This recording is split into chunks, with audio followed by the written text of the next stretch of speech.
Hello, everybody, and welcome to today's episode of the Revenue Insights podcast. I'm excited to be welcoming Tyler Will, VP of Revenue Operations at Intercom. Tyler has built his career designing and scaling the systems behind high-performing revenue organizations.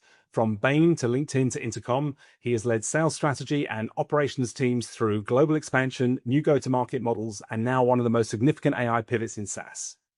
At Intercom, Tyler sits at the center of revenue performance, leading the operational engine that supports sales and customer success as the company doubles down on AI-powered customer service. Intercom was early to pivot towards AI, launching its AI agent Finn shortly after the release of ChatGPT and accelerated growth in the process. Today, we'll explore what it really takes to operationalize AI inside a revenue organization, how to build sales ops that drives strategy, not just reporting, and what modern RevOps leaders must get right to scale efficiently. So without further ado, welcome, Tyler. Great. Thanks for having me. Really appreciate the chance to have a conversation today. Well, thank you for being here. We're going to jump straight in, and I'd like you to start by just walking us through your career journey from Bain to LinkedIn and then to Intercom and how you landed in revenue operations leadership roles. Yeah, absolutely. So I think a bit of a classic consultant to operator storyline for me. So out of undergrad, I was a consultant at a company called Bates White Economic Consulting, which did none of the things we do now, but still client services, highly analytical, communication was important, and that's really my foundation. And then came out to the West Coast for my MBA and ended up joining Bain out of business school, where frankly, kind of by accident, I was exposed to go-to-market in tech. It wasn't something I'd set out to try to do. But I found I really enjoyed those problems. I enjoyed the people that I got to work with.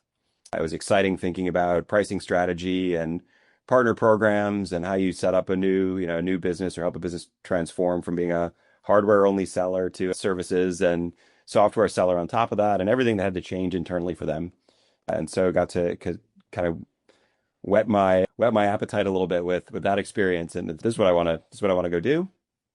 So after 6 years at Bain, managing projects and kind of running global teams and work there, I decided to leave and joined LinkedIn, where I first led the global sales development strategy and ops team, and then moved on there and took on the LinkedIn Learning, part of the LinkedIn Learning strategy and ops team. And then we set up my kind of last 2 years, a global SMB focused business within the talent solutions organization, which is kind of LinkedIn's the thing you all know LinkedIn from. They get harassed by recruiters and all that good stuff.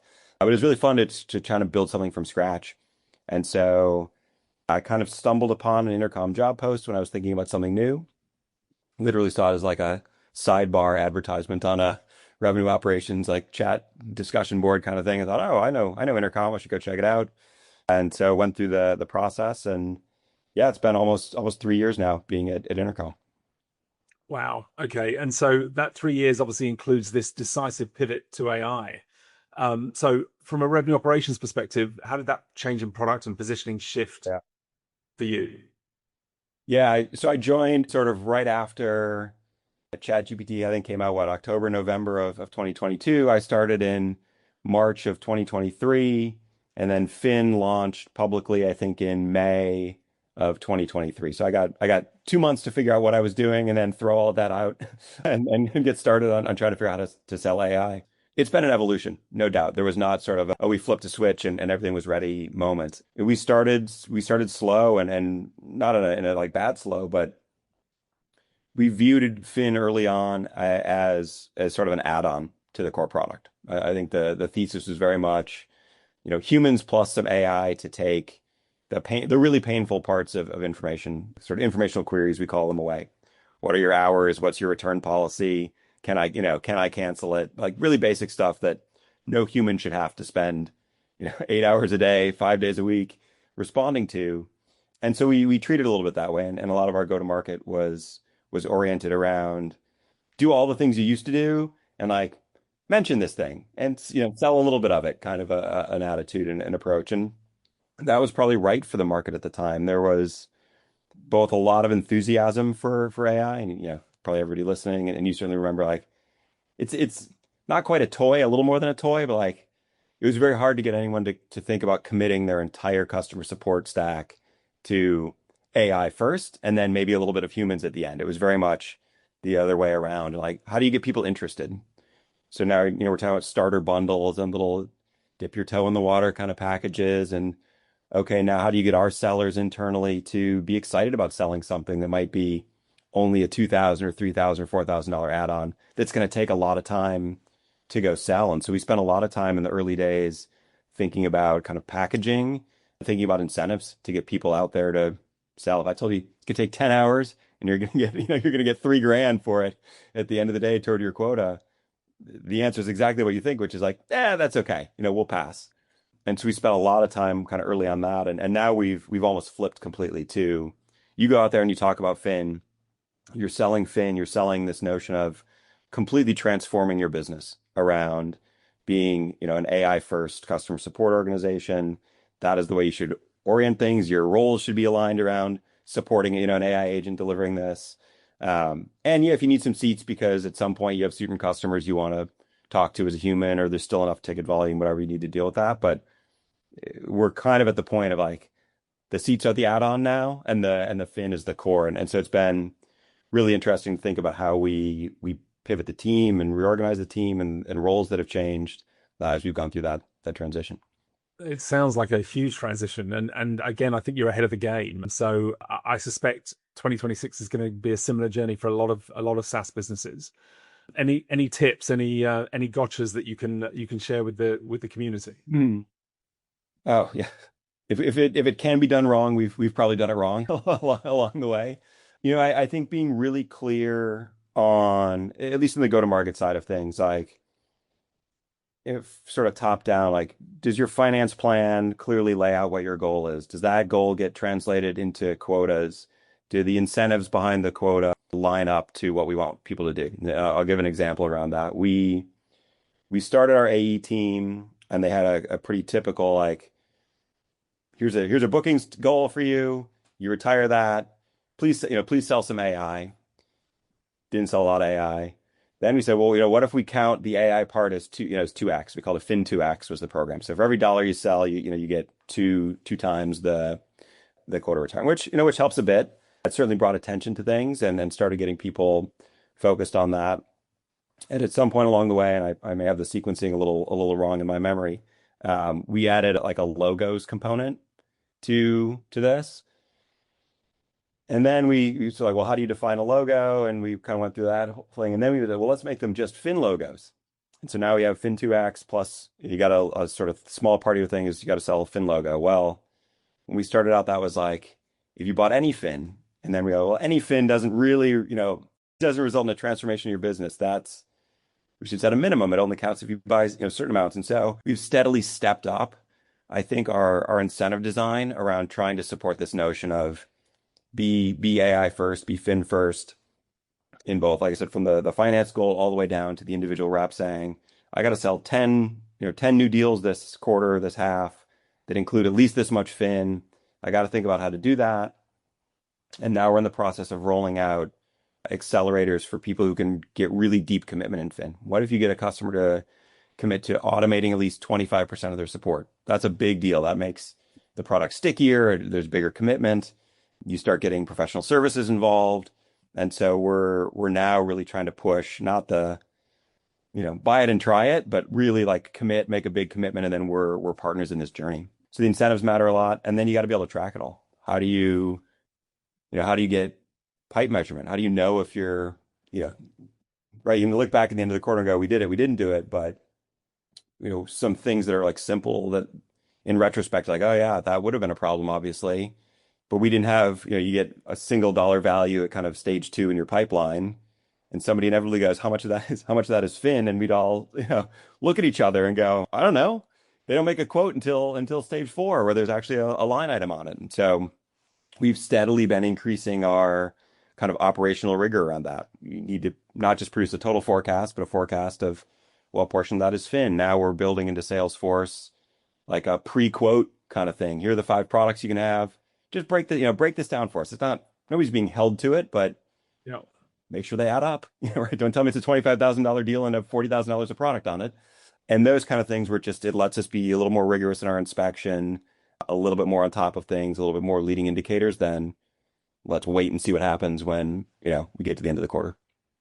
It makes a lot of sense. We spend a lot of time talking to companies about introducing consistency in the go-to-market motion, really getting under the skin of what the top performers are doing and trying to get others to replicate best practice. And again, giving them that structure, that scaffolding to run to, and having that structure in place just makes it a whole lot easier. And it allows you to make small tweaks and changes, and everybody kind of comes along with that journey. If everyone's doing things in different ways, then it's almost impossible to introduce anything new. Yeah, that's right. I've got it's 56 printed pages, but this is our new like sales and success playbook that I've got. It's like I can't read that much on my screen. Let me print it out and mark it up. And it is that level of depth where we've got 30 people working on this of like end to end.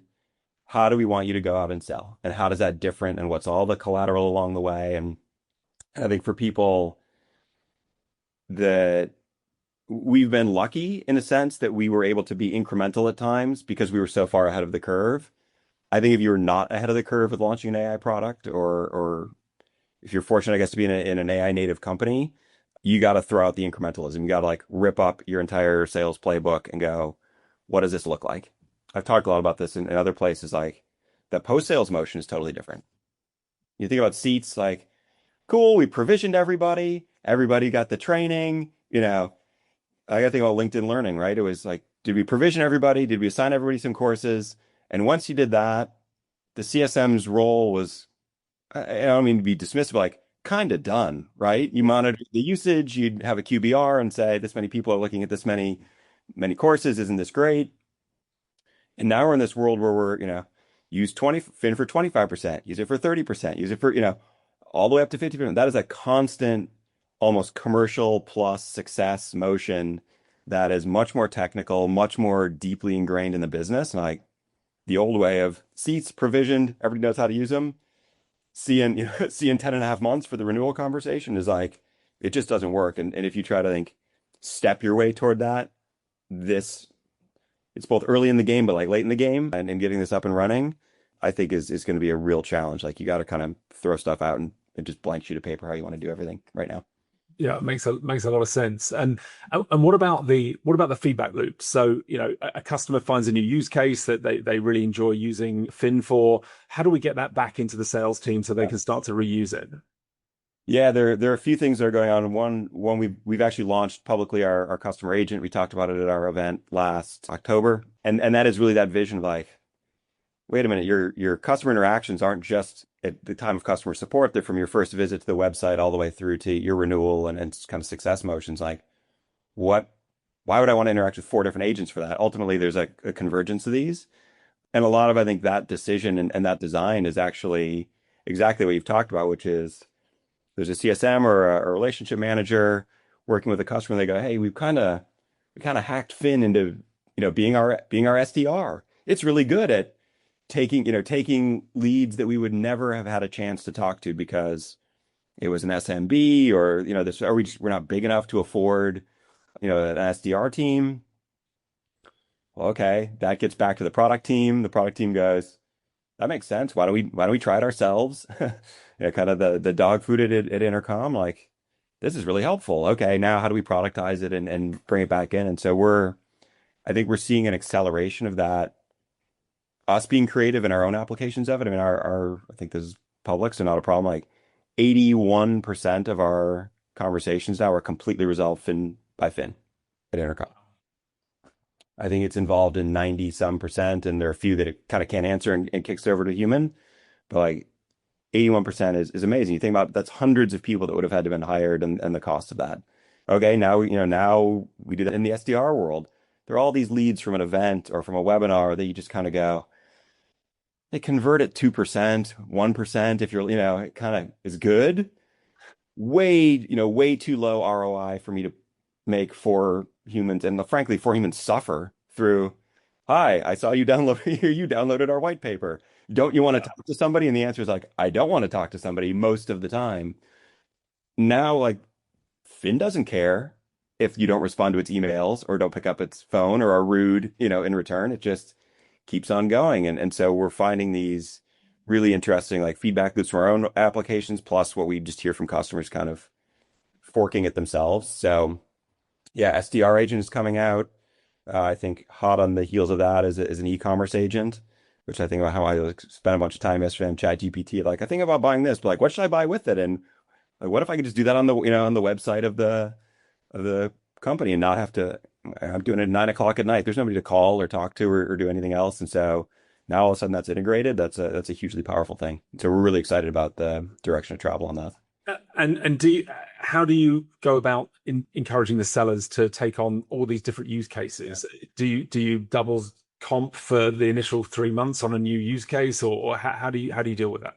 Yeah, when we first introduced Fin, I mentioned the sort of two acts. For the customer agent, we're going to launch it as sort of a tiger team, an overlay. And I think that's going to be our model kind of going forward of a little bit of a tiger team to sell new product. We did it with the Fin that works on Zendesk or Service Cloud or things like that, the Fin for platforms, we call it.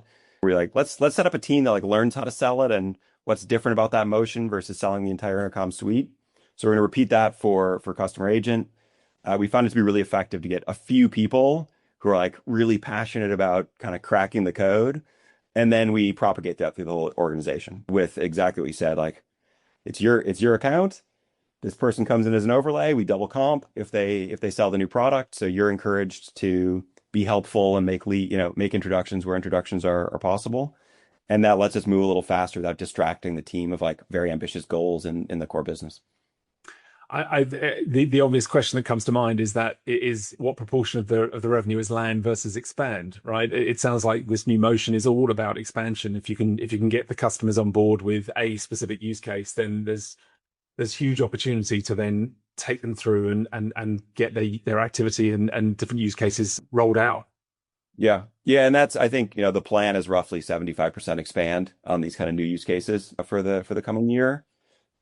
But yeah, but then it just takes a couple people hearing about it, and all of a sudden we don't, our contract isn't up for renewal for whoever our incumbent service agent is, but we're super interested in this other one, and we hear great things, and so I think we'll quickly kind of introduce that new business land case. But yeah, the belief right now is like let's expand, let's get feedback from trusted customers in a beta who are willing to kind of co-design with us and learn that way. But these things quickly mushroom into, oh, we need a bunch of AEs to go hunt and figure out how to sell this to other people. Well, that was going to be my next question. Has it changed the shape of the go-to-market team? Have you got more resources now because there's such great expansion opportunities? Do you need less AEs but more CSMs, or do you effectively have AEs called CSMs that just go in and do the expansion piece? How have you re-architected the structure?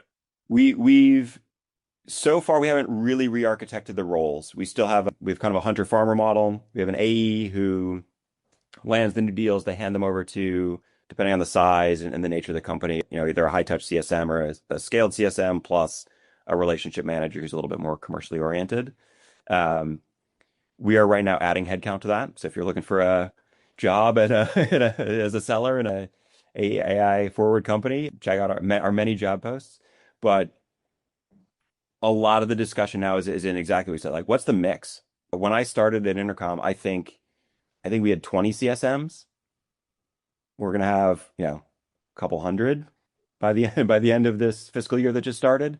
And that is a product of that completely different, post-sales engagement model. You can't, everybody's provisioned, like no one's provisioned on Fin. Fin is a constant, iterate and learn and go back and design a new role that supports the agent and manages the agents. And like that person isn't sitting around waiting for something to do. That person does not exist at most companies. And so how do we help you through that process and get comfortable going from informational queries to procedures, which are, imagine like, I was using like a bank example.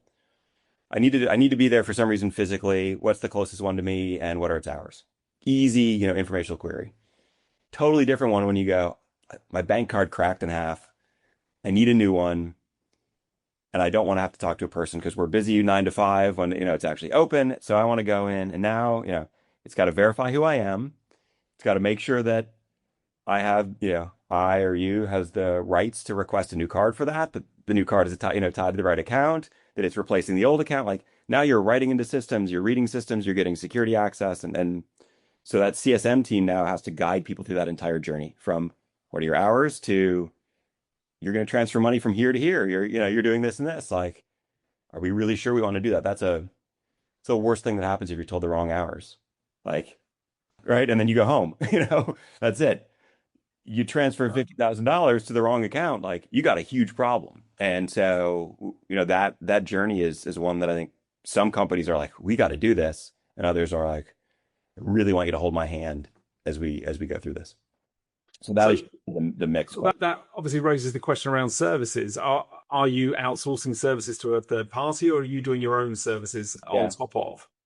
Yeah, we have a professional services team that plays two roles. One is in-house delivery, and then the second part is exactly what you're suggesting, managing a vendor network that will, be our partners, and they're a key part of this. We just can't hire people everywhere in every country to be on site as necessary. And so, yeah, we love our partner network. We were sales kickoff 2 weeks ago, and like they were there with us. And so that's a key part of what we're trying to do is build that out so that whether it's implementation or you've actually been an Intercom customer for 3 years but haven't used Fin before. Now, how do we get you back up and running and help you think through that transition yourself? So, yeah, professional services, we're building out our R&D services team, kind of the forward deployed engineer, hot job of the moment, or one of the hot jobs of the moment. So that is a completely new team. Our sales engineering team is getting more and more technical. You have to be in a way that we didn't in a seats, here's how to integrate it kind of world. So yeah, a lot of upskilling, a lot of investment in that motion in particular. That makes a lot of sense. I remember talking to an AI company, an AI first company, and they were very excited about the fact they had 80 different agents, and it was like, well, hold on, most customers are going to struggle just to get one up and running and really operating. And so I think perhaps one of the challenges is, the sellers are going to be really excited about all these different use cases that they can take to market, but they really need to get good at their qualification. And if they can get that first one over the line, then everything else will unlock later. So introducing, what kind of qualification methodology do you use at Intercom? Yeah, we have the MEDPIC kind of standard, and we've been doing a bunch of enablements. Again, I got my very analog printed file to review sitting next to me here for this week. We've actually split one of our former sales stages into two parts. We found that kind of the solution review piece was too broad. You'd have a SMB customer who wanted 10 seats and $5,000 a fin, spending 4 days in that. A demo, maybe even AE led. And then you've got an enterprise customer doing a 3-month POC. And they're both stuck in stage three. And so we've actually split stage three with much clearer, like, how do you get into stage three? What do you need to know? 5 or 6 things. And then do we put them on this sort of fast path, or do we put you on a long, like, we're going to prove this out and we're going to involve sales engineers, we're going to involve R&D services. And that goes live on March 2nd. So we're, enabling the whole field on, hey, this is going to be much tighter. There are going to be fields in Salesforce that used to breeze over, and now you're not going anywhere until you've populated them and gotten that ready. So we're really trying to tighten the criteria, because the last thing you want is somebody who's, kind of AI curious, and then you spend thousands, tens of thousands of dollars on, kind of technical support. And then they go like, this is super interesting. Thanks. We're gonna figure out what it is we really want to go do here. And so that's just going to be much, much better. And that requires discipline in the sellers too, to be willing to say, like, this isn't going anywhere. I'm gonna cancel this deal. And I think for a long time, people just kind of kept stuff alive, and it didn't require that much to kind of keep it going. Just move the close date, call them once a week, send them an email. Like, now all of a sudden there's this whole apparatus that goes around each of those deals, and it's very costly if we're not being really rigorous in kind of what's real and what's not. Yeah, so those that are watching or listening in on the podcast will know that we do these benchmark reports every year, and we're about to launch the 26th benchmark report. And we saw it's really the narrative of the new report is about this idea that there's a tale of two AI approaches. And what we're seeing is there's the old school kind of brute force approach, where businesses are investing heavily in using AI for top of funnel. And the impact it had last year was dramatic. We're talking a top of funnel increase on average by over 60%. Okay, I mean, that's huge. In a single year, the volume of inbound leads, the volume of activity at top of funnel grew by 60%. The challenge is, for those organizations, we saw that the volume of deals they closed actually went up, but the revenue per seller dramatically dropped by just over 25%. Right, so huge amounts. So they're being very busy, but they're actually spending a lot of time on stuff that's not really ICP and very smaller opportunities. the teams that are using AI to drive efficiency, that are trying to use AI to introduce consistency, know it using AI to understand what best practice looks like, and really introducing kind of gates and triggers around the stage progression so that they don't allow progression unless we've understood there's a critical event or they've got a budget or we've got engagement with the finance persona or whatever the issue might be. We've seen that those that are using AI in that format, we've seen are actually closing slightly less deals, but the revenue per seller has gone up dramatically. Okay, because they've been able to go up market, they're able to target the right personas and the right customers, and they're being a lot more strategic about the way that they're going to market. And I think there's a real danger that people are using AI to just get busier and busier, but they're not necessarily making any more money.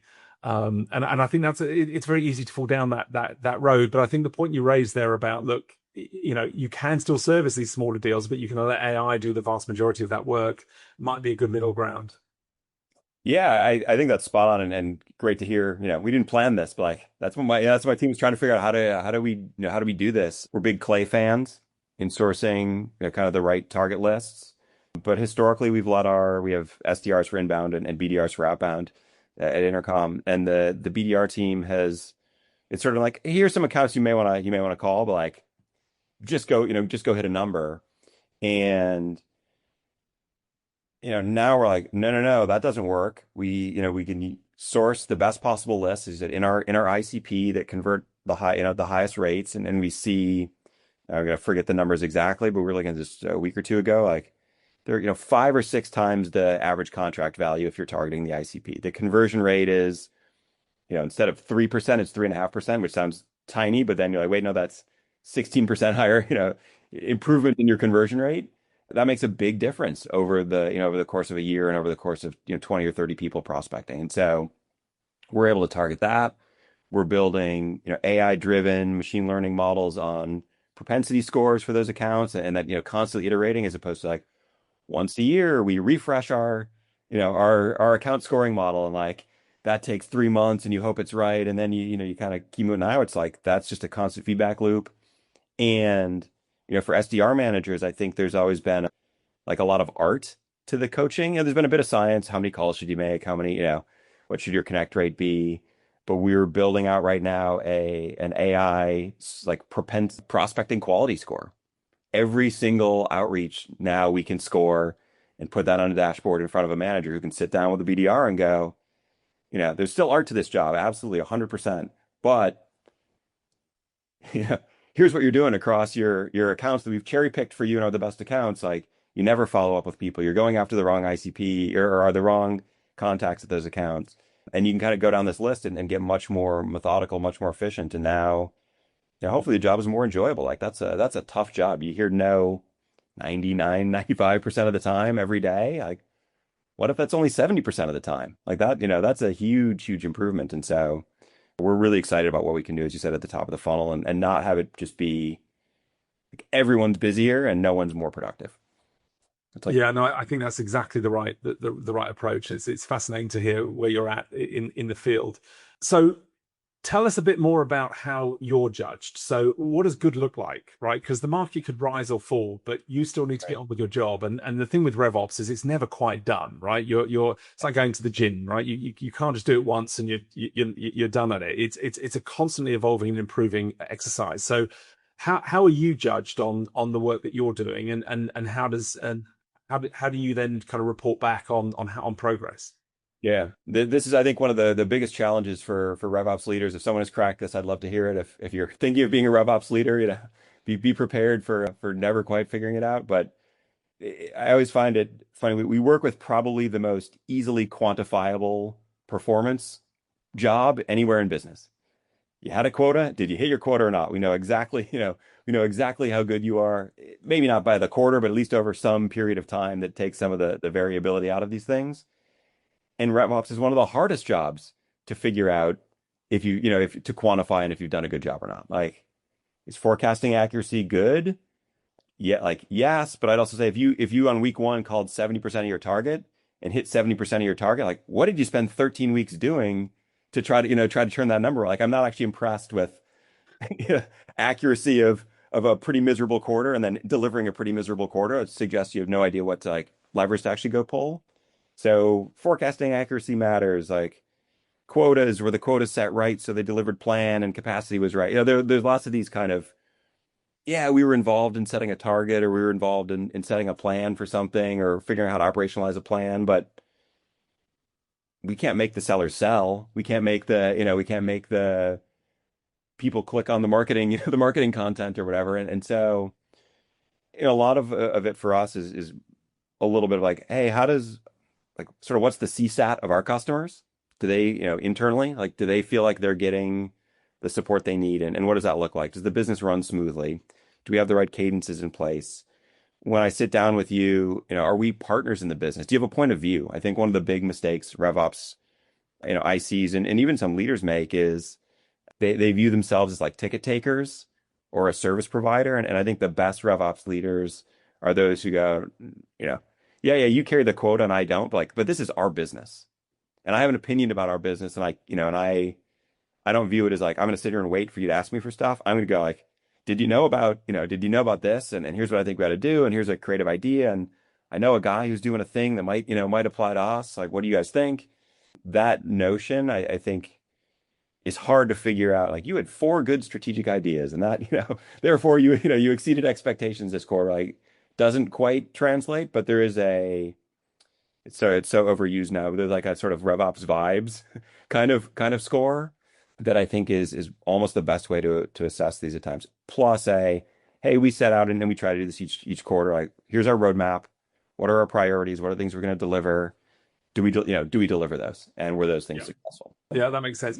And do you report into the CRO or do you report into finance? I report into our president of go-to-market. So Archana owns demand gen through customer success and customer support, and so I'm one of her direct reports. So we're kind of a go-to-market world, and then there's finance, and then there's the product side of the house. It really is fascinating to see. There seems to be kind of an even split at the moment with RevOps reporting either into finance or commercial, but I'm not going to comment on which one I prefer, but it's fascinating to see how it plays out. Yeah, and I think the most dangerous one is when you report to the person whose quota you're setting.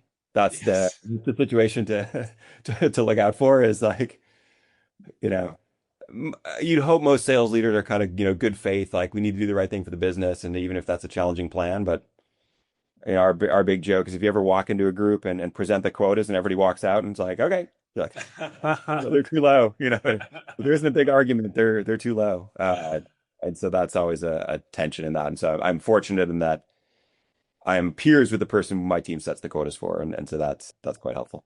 Very good. Well, look, we're almost at the end of our time, Tyler, but I always like to ask about kind of future looking. When you think about the future of RevOps and that function and how it's evolving, what do you think what are we going to see over the next 18 months?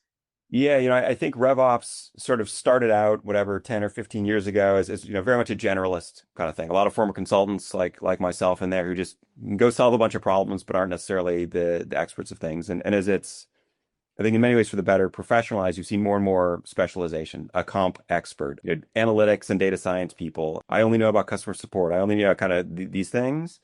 And I think we're going to shift back to the generalist world. I mean, I've got like sitting here is my terminal for Claude, and things that 3 or 4 months ago I would have said, hey, analytics team, I'd really love to see this.